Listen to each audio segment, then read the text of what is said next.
Good morning, good morning, good morning. We're together again. Get your coffee, your tea, your cocoa. It's a good to start the day off with something that warms you up on the inside. Yes. My cup actually says love.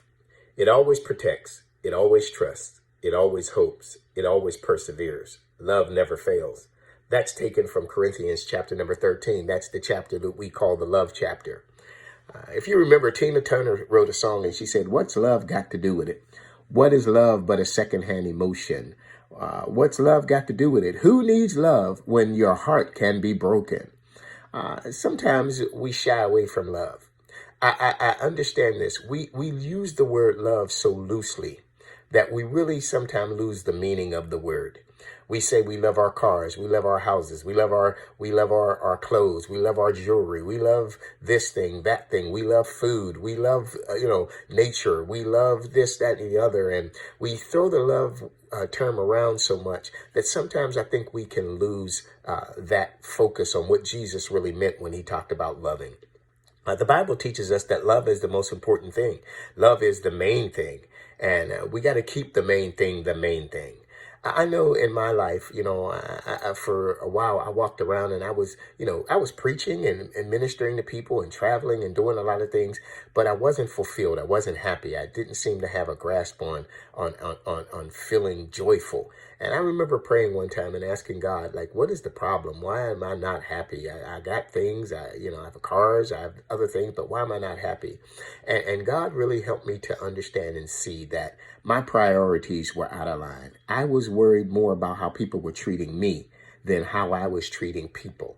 So God helped me to adjust my priorities to treat those who are less fortunate, treat those who can't love you back. We can love people that can do something for us. We can love people that can help us out. We can love people that can elevate us or push our agenda. But Jesus was telling us, can you love the person that can't do anything for you? See, people are sometimes unlovable. Yeah, they make it hard to love them. I mean, they get on your nerves. They act unlovable. They don't return love back to you for what you've done for them. They seem to be ungrateful. But God was saying to us that that's the way love is supposed to be. Your love was supposed to be without dissimulation, without difference. So you're supposed to love those that can do something for you the same way you love those that can't do anything for you. And we have to understand that love can sometimes be painful, be costly. It costs you something to love somebody.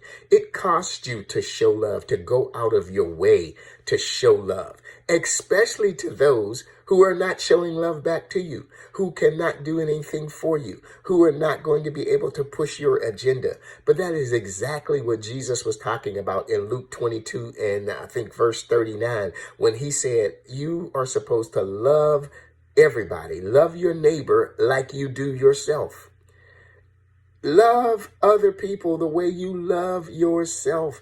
And then he said, he went even further. He said, and love your enemies. Love those people that don't like you. Well, come on, Jesus, what you talking? Love those people that don't love me.